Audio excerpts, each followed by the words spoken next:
Assalamu alaikum, welcome to the live show with Musart. Today I'm joined with Cherie Antoinette, who is the founder of Reeba Awards. It's an award which is based around influential business people and many inspiring people around the world. Now we're here to join with Cherie to ask her why did she make this, and she did this all on her own. Hi Cherie. Hello, thank you for having me. No, thank you for coming. I'm really inspired. You're really young, you're 32. Thank you. And you created a whole award ceremony. How? Basically, I started my own business called Invest in Success when the London riots happened. I felt like I needed to be an inspiration within the community and to give back in some way. So I first came out with my first ever motivational business seminar where I invited CEOs and directors of their own companies to come down and speak. But however, when they came down, they were so impactful and amazing, and they really touched my audience. And I just thought, I need to do something. I want to recognize these people, but I didn't know how or what. So I just thought, you know what, I'm going to start my own awards ceremony, seeing as I didn't know anyone that was already doing one. So as a true visionary does, when there's nobody else in front, you have to lead your own way and come out with it. So there must have been a struggle to create the first award. I mean, the cost and stuff like that, and like we were having a chat before off screen that, you know, these awards are quite like posh. They're like 5-star base. You get a meal. It's also giving back to the community. So how did that come together? Like, you know, it must have been a struggle. Was it scary? Because like you said, you're a woman who doesn't have no knowledge of business. You just jumped right in and thought, like, let's do this. Yeah, many people think I come from a business background experience because of the impact that I've created so far, but not at all. I was led by passion. So one of the things I do is I teach people how to turn their passion into profit. I like to practice what I preach. But in answer to your question, I started the awards ceremony, first of all, naming it after my little brother, Reeba, who is my biggest inspiration. Right. So Reeba stands for Regional Entrepreneurs Empowerment Business Awards. Okay. So I E, so R-E-B-A. So I said to him, Reeba, I'm going to do an awards ceremony and I'm going to name it after you. And I spelled it R-E-B-A, Regional Entrepreneurs Business Awards. He goes, well, my name's got 2 E's, that's only 1 E. So I was like, okay, Empowerment Business Awards. Oh, there you go. So because of Reeba, you've all got an empowerment category now. And so basically, I asked him what his favourite colours were, and he said to me blue and black. So we use blue and black on the logos and everything. And I just, literally, you can have to have a thought in your mind of something, and you can see it in your mind, and then you have to put it into action. So many people die with their dreams. They say the richest place is the graveyard. So I decided to take action and action my dream. So I came out with the first ever Reeba Awards. I didn't have a team behind me. I did it all on my own. And I was told it was impossible to do an awards ceremony on a 5-star luxury yacht because it's never been done before. I've got a thing for liking to prove people wrong. Okay. So basically, I went ahead and I done it anyway with the guidance of God. And it was amazing. It wasn't sold out, but it was halfway filled. But from the impact that it had, it got national recognition in the newspaper and the word of mouth spread. Then from every year onwards, it was sold out. Everyone knew about it, and it's just had a major impact in the community. It's blessed so many people. It's opened doors for them. It's made them build on their clientele, increase on the people that they're working with. They're charging what they're worth now. They're coming back to me and saying thank you. You know, so I'm grateful for the difference it's had. I didn't expect it to be that way, but it's not been as smooth sailing as it appears from the outside. There's been a lot of challenges and obstacles to be able to achieve every year to the level that I do. Okay. So your first award, where was that placed? So every year we always do it in Canary Wharf. Okay. So we're on the River Thames. Okay. Yeah. And so you said it was half filled, and I remember you saying actually, which really caught my attention, was that it just started to blow up crazy. Yeah. Wasn't it overwhelming for you? That, oh my God, where am I getting all this attention from? How do I cope with this? And do you know what? So basically, I registered my company the same year as my gran passed away. So in my business, up, but in my personal life, everything was going down.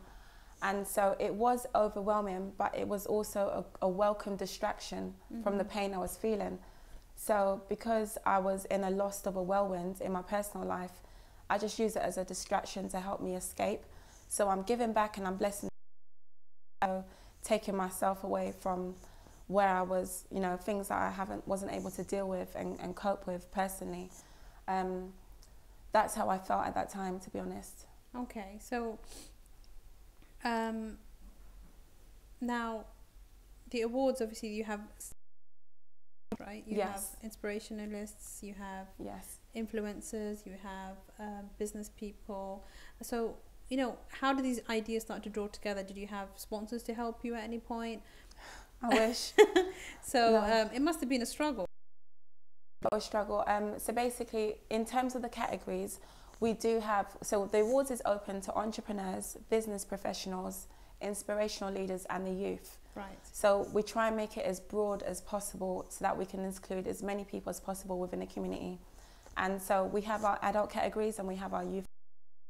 Each year we invite the mayor to award the adults and we invite the young mayor to award the youth. Oh, wow. The youth are our future, they're the next generation, so we really want to include them. It's a big thing for us.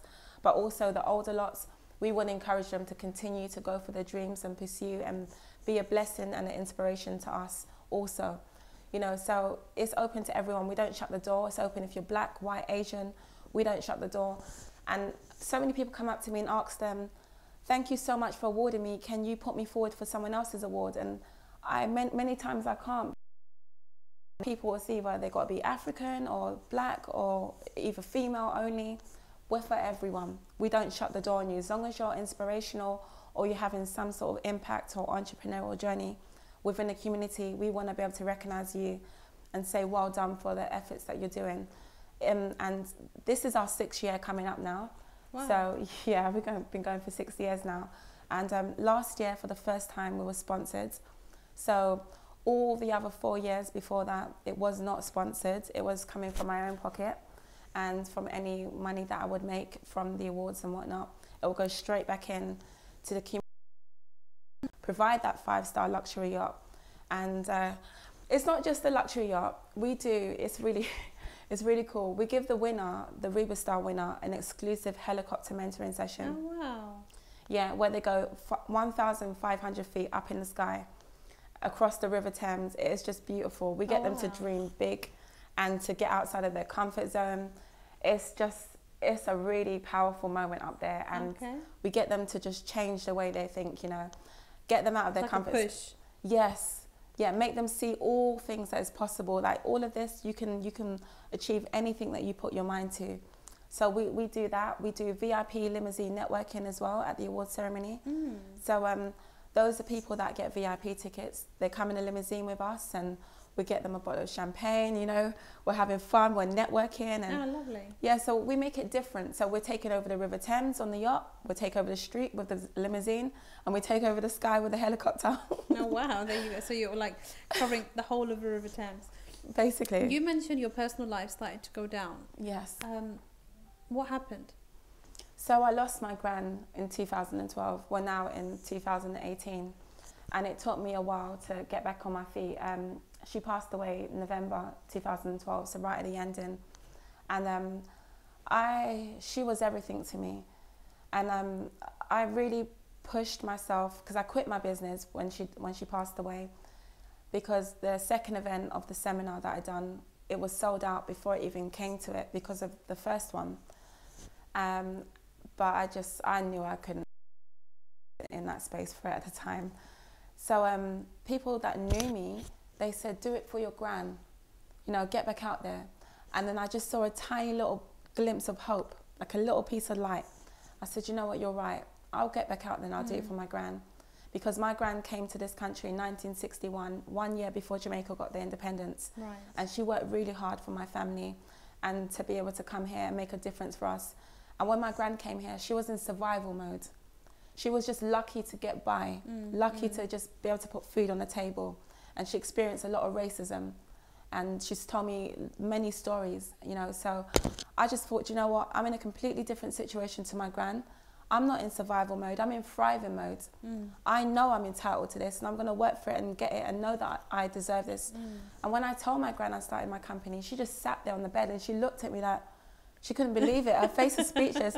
She had no words, and my gran never has no words, but she was speechless because she knew the struggle it was for her just to be okay and get out of Jamaica. And then here's me kicking down doors, knocking down doors and making things happen. You know, she didn't expect that from her seeds to be coming from her, you know, bloodline. You know, but it's been, yeah, my personal life wasn't good, and I got back out in January, and I said, okay, you know what, it's a new year, because she passed in November. I was like, you know, it's a new year, I'm gonna get on my feet, and I really tried to pump myself up, and then my cat died in February. Oh. I just was like, you know what, God. One thing after the other. Yeah, I just felt like, and my cat was my everything.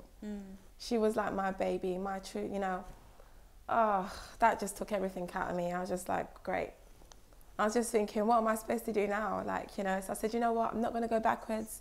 I need to somehow stay strong. So they invited me to go on and do my own radio show. Right. And I was like, I don't know about that, you know. But everyone, I was in high demand. My business career was so exploding. Everything was going so good in business, you know. And I just was like, maybe right now is not a good time. They were like, this will be the perfect time for you, Shay, because they call me Shay for short. So I was like, okay then. So I went and I did the show, and my show was for 3 hours. And within 2 weeks, the show and myself was not. Wow. And I won an award, my first ever award for social entrepreneur. And I was just like, wow, things are really looking up. My network and my circle totally changed. I started to network with celebrities and millionaires, and people will actually call me and say to me, for example, Shay, boss lady, I'm having a meeting with Les Brown. I want you and a few people to come to the hotel. Okay. Yeah, personally, to have drinks. And there was only like 4 or 5 of us. You know, things like that. I've just got so much favour that kept coming my way. I never tried overly hard. I always just did. And anything I did, it always worked. I wasn't forcing anything. It came natural to me because it was genuine, it was sincere, it was from the heart. Yeah. And every penny I spent was from my own pocket to give back to my community. And when I say my community, I mean everyone that lives in my community, black, white, Asian, for everyone. So that was where my heart was at. So because I was a giver, I always had people reflecting that light back onto me. So, you know, my personal life was going down more and more because... You couldn't handle the pressure. The business was good because it was a distraction, but my personal life was going down even more because I never got to deal with how I was feeling. I was covering it up. You know, I would like use business as a distraction, and people was always taken from me, and I was always giving. You know, and I was opening so many doors for people, making a lot happen for them, and it just drained me. It just drained me. You know. So you stopped? Did you have a breakdown? I just felt I came to enough, and I learned about something called self-love just 2 years ago. I was like, self-love? Yeah, what is that? Yeah, what is that? And how comes I haven't got it? Yeah. And I need that.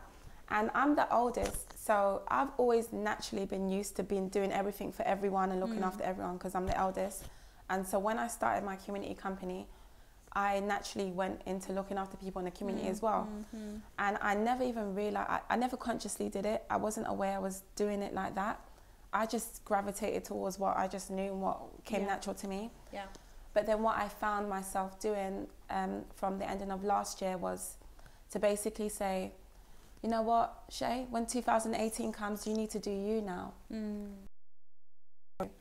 So before I jump into that, because I don't know where your question's going to lead. That's fine. Yeah, I'll put a pin in that. That's fine. No, but the thing, so like you said, your personal life was like, was you having problems with your relationships? Were you having, you know, because I remember you mentioning there was a lot of jealousy and yes, you know, you had rivalries come your way. Yes. Or was this because of your radio show, or was this on your just everything? So basically, I had a lot of jealousy of it was mostly from people within the community who were like my mum's age.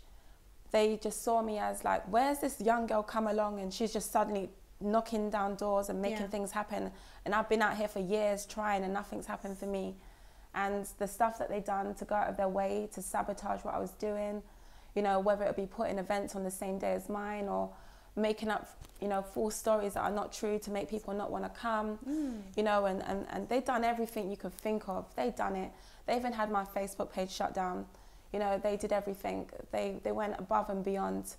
And I really just had to pick myself up. And I reached out to a few of them recently because I didn't speak up. And I'm not somebody that doesn't speak up normally. I'm very confident, but because it was business, I was told to be quiet. Like, no, don't entertain it, you know, don't say nothing. But I feel like, no, I've carried this around with me as a burden now. Yeah. And I need to just take your rubbish. This don't belong to me, it's yours. Yeah. And let you have what's yours. And let you know, like, what you put me through. So I reached out to them and I was like, you know, although on the outside you saw success and you saw me networking with millionaires and celebrities and mayors and all of this good stuff, but I said, in reality, every day I was crying. Every day I was crying because I lost my gran. Because my gran didn't just die, she was killed by the hospital through clinical negligence. So it was even more traumatic losing her. It wasn't a normal death and she was still very young. So it was really hard for me. So I needed them to know what I was going through at the time and what the damage they done added onto that and how it made me feel even more. Because I was barely standing, even though it looked like I was sailing, I was barely standing at the time. So I needed them to know the damage that they caused. I'm going to stop you there. Yeah, okay. We're going to have a short break.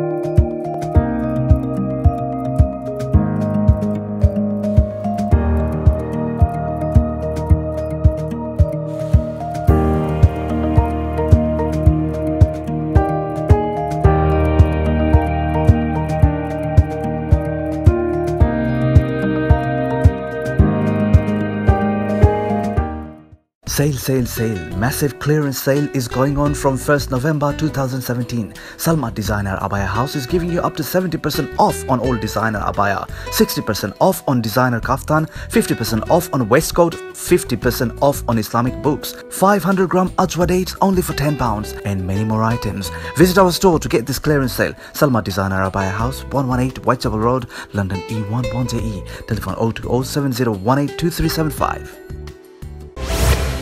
আমাদের কমিউনিটিতে cargo বিজনেসের প্রসার ঘটিয়েছে GMG. এক যুগেরও বেশি সময় ধরে GMG আস্থার সাথে সেবা দিয়ে যাচ্ছে। সস্তা বিজ্ঞাপনে প্রতারিত হবেন না। জিএমজি বাংলাদেশ বিমান অনুমোদিত একমাত্র কার্গো সেলস এজেন্ট। কার্গো সেবা নিলে বেস্ট সেবাটাই নিন, নিরাপদ থাকুন। জিএমজি কার্গো, আস্থা ও বিশ্বস্ততার প্রতীক। Oasis Banqueting Hall, Barking, is East London's first choice for any occasion, offering a range of services and facilities to suit your needs. Whether it's a wedding, birthday, anniversary, or religious service, 180 to 1,000 guests, you can trust us to make your event truly special. Oasis Banqueting Hall, Barking, the perfect choice for your occasion. For bookings, call 0208 594 2222. PCO claims মিনিক্যাব ড্রাইভারের বিপদর বন্ধু গাড়ি accident করিয়া jobless হওয়ার দিন শেষ just one phone কলে PCO claims আপনারে দিতে পারে 24 hours recovery immediate replacement car storage and repair service 02077917799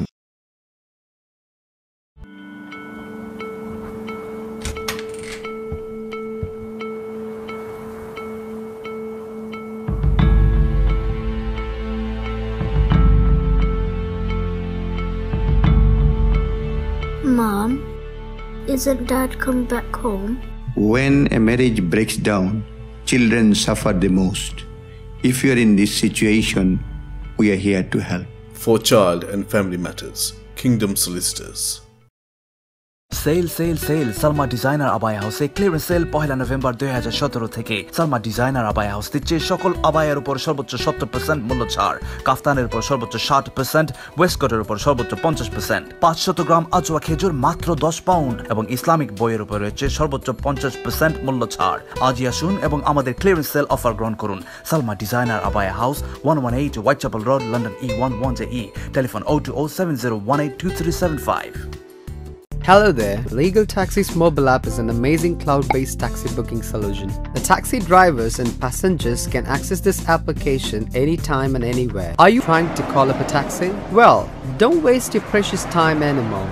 And now, you can book your taxi at ease. Do you want to know how? It's so simple. Download the Legal Taxis app from the App Store.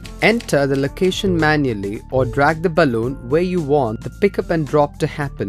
Legal Taxis application shows the taxis nearby. On a single click, your request is sent to the nearest driver. The taxi driver will receive your request and accept it instantly.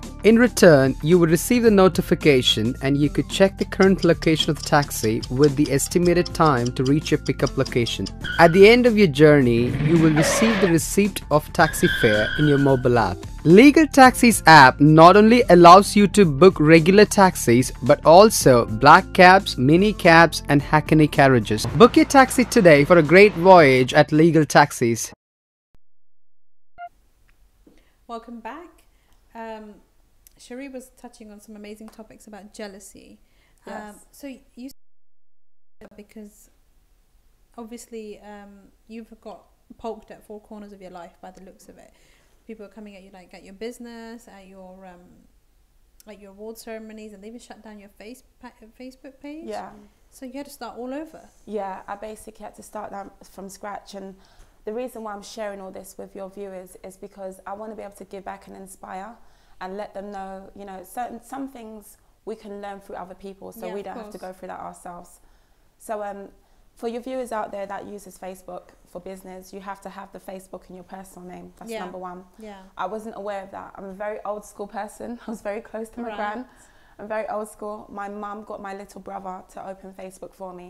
So I was not aware of how, you know, the rules for it. But you have to have a separate fan page for the business. It has to be it has to be in a fan page. It can't be in your business name. So when I came on Facebook, I came on in my business name, and I was like that for a couple of years. Fine.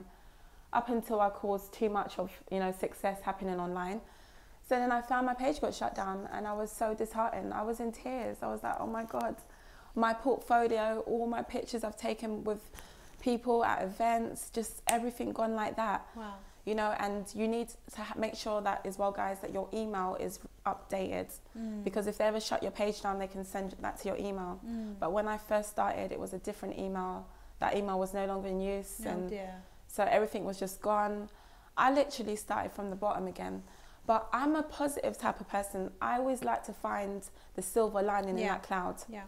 So I saw the opportunity to be able to perform to a new audience this time and to only bring people with me that I wanted to be able to take with me in the future.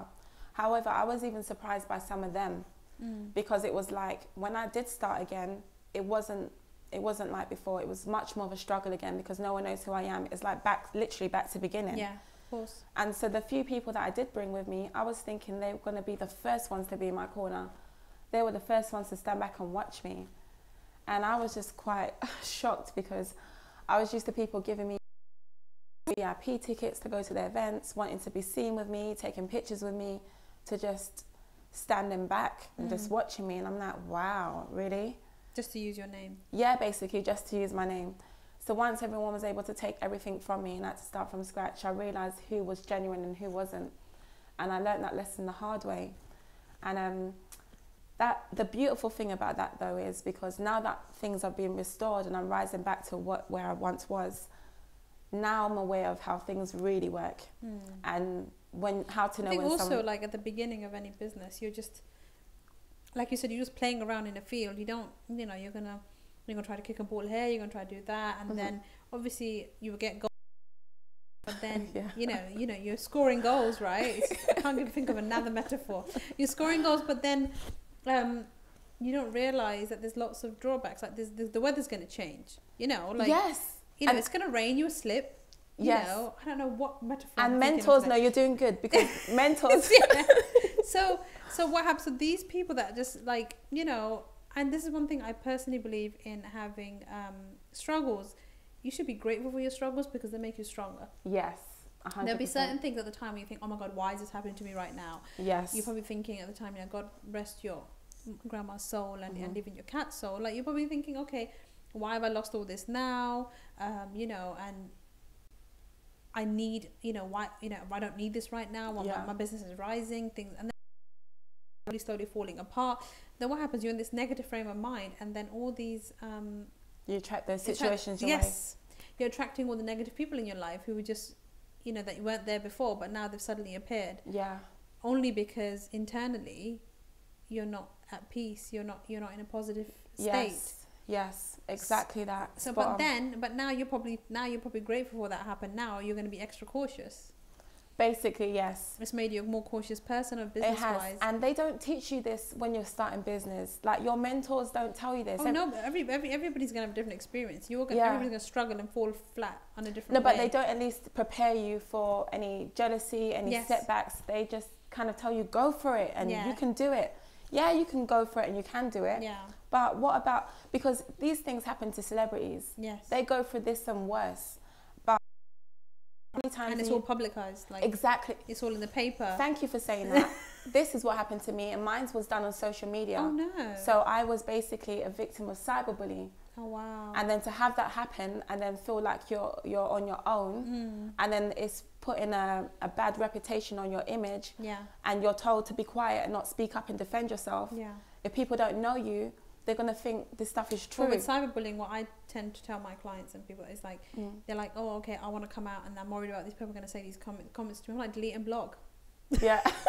Why waste your energy? Just delete and block. Yeah. You know, just you don't need to read it. At the end of the day, and I think the problem is people would take that criticism so much to heart, but they don't realize that's just that person's negative energy. Let them have it. Let them keep it. Don't let it come in. Yes. And just say, okay, thank you. That's your opinion and goodbye.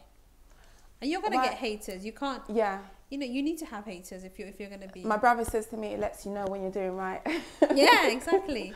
So yeah, when you have people who are gonna hate on your work, that means you're doing something right. Yeah. One of my brothers, he was saying to me, "Oh, Shay, you should be happy. You should be getting goosebumps." Yeah, exactly. I'm like, really? Yeah.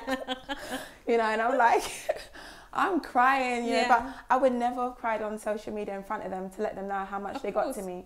I would still come on and I would smile. My hair and makeup would be done, and I'll be out there. But then behind closed doors, I'm like, why me? Yeah. Why? Like, seriously, like, enough already. Yeah. Like, I'm trying to even just still cope with the fact that my grand's gone. Yeah. Do you know what I mean? I'm like... But nobody sees that. But these people don't see that. They're just trollers. They're like... Basically. They are these people who are just... And then they've got living their own behind issues. a screen. Yeah. No, they've got their own issues. And they're going to come and throw it on your face. They need to vent it out somewhere. So just look at, okay... Fine, I'll take your rubbish, and you think I'm a dumpster. Fine, I'll just delete it and put it away. But one thing I've learned from that as well, though, because it was very easy for me to make people suddenly be well known, and network with people. But God showed me something in that. He said, "There's certain people I haven't allowed doors to open for a reason, and you've come along and opened certain doors for people that should not have been opened." Oh, I see. Yeah. See, and I've had to learn that the hard way. So what I've learned to do is use the spirit of discernment to know when to open a door for someone and when not to.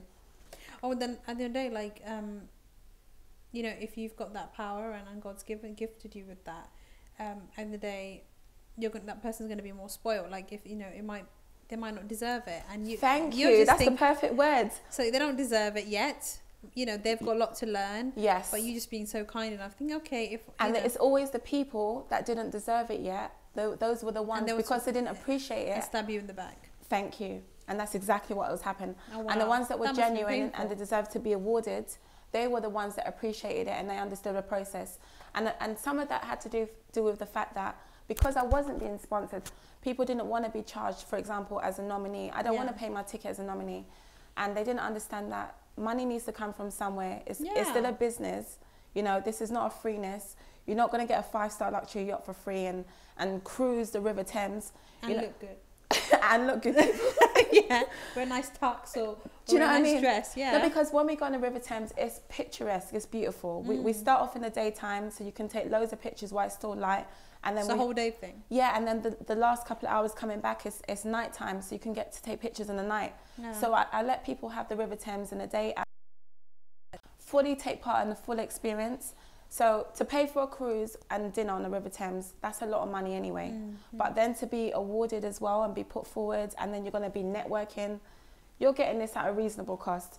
All I say to people is, you're not even paying 10% of what I'm paying in total. So let me do my bit. Some people that didn't deserve it, they couldn't see my heart, and they just didn't see why they should be charged.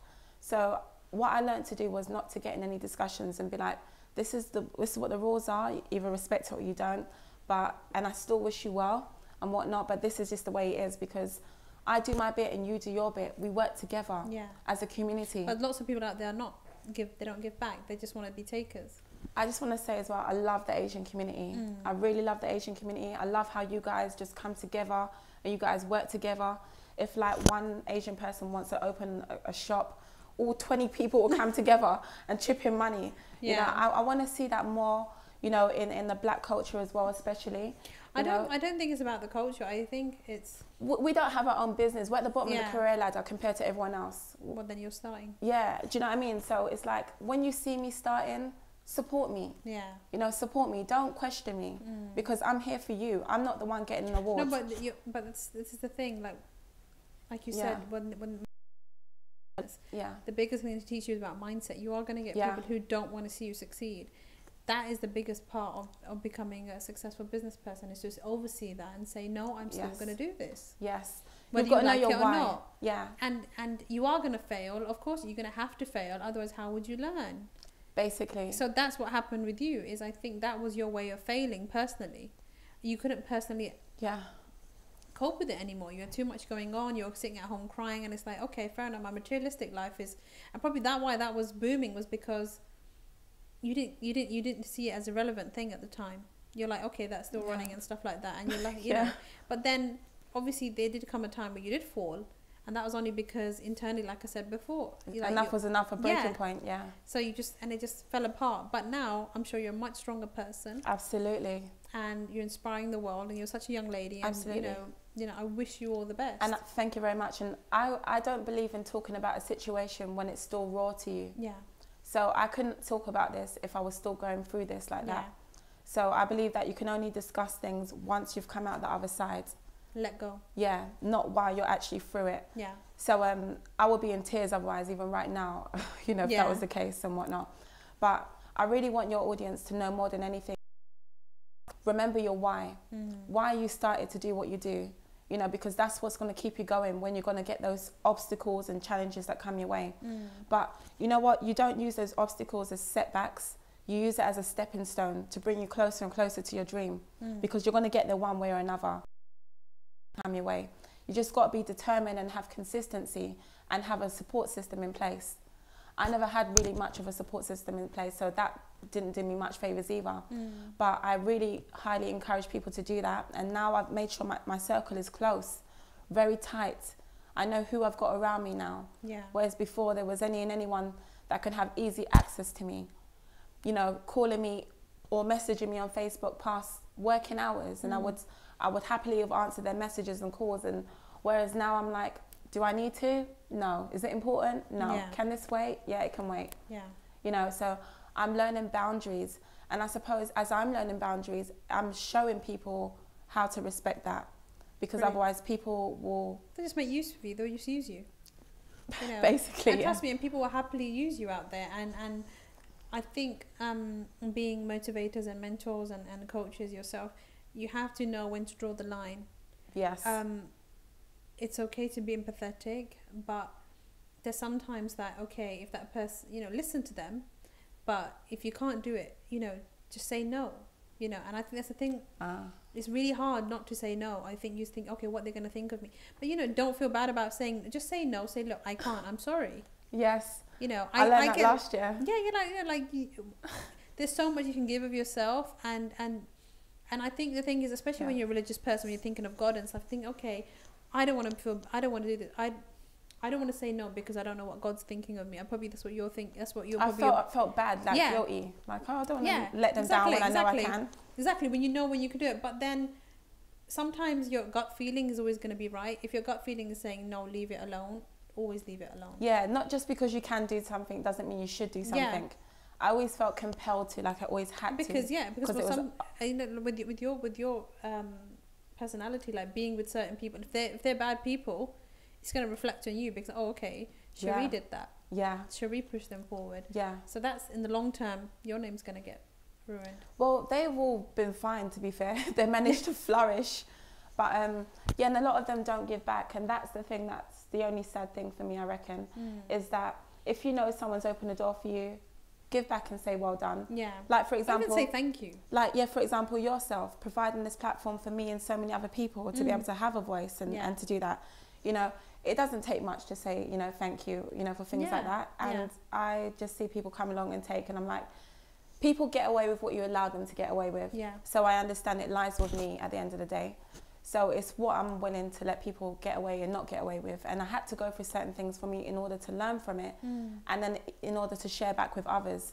So they don't have to repeat what I've gone through unnecessarily. Yeah, well done. Well, before you leave, what is your number one advice that you would give to the viewers that they could start applying today to their life? Just want to look at them when you speak. Guys, I just want to say, go for all your dreams. Don't ever let anybody tell you that you can or can't do anything. If you know that God has given you a dream in your heart, then go for it, because the reason why they can't sometimes see your dream is because God didn't give it to them. God gave it to you. You're the vision carrier. You're the one that can birth it and bring it to reality. You just got to believe in yourself, remember your why, and be consistent with it, okay? Don't worry about if you don't see instant results straight away, because just like an apple tree, you won't see the fruit of that apple straight away. You're first going to see the seed, and the seed's even going to be hidden. You won't even see the seed growing. Okay, so remember there's a process, okay? Trust the process. And at the other end, you're going to get that fruit that you deserve for all your hard work and labour. Oh, well, that's wonderful advice from Cherie here. Like she said, don't give up on your dreams. And I like that, like what you just said, those dreams were given to you for a reason. Go and live those dreams and go and get the help that you need. And like she said before, give back. And just giving back could be as little as giving 30p a day. To charities, and it will still flourish and come back to you. So until next time, thank you for watching the live show with Musart.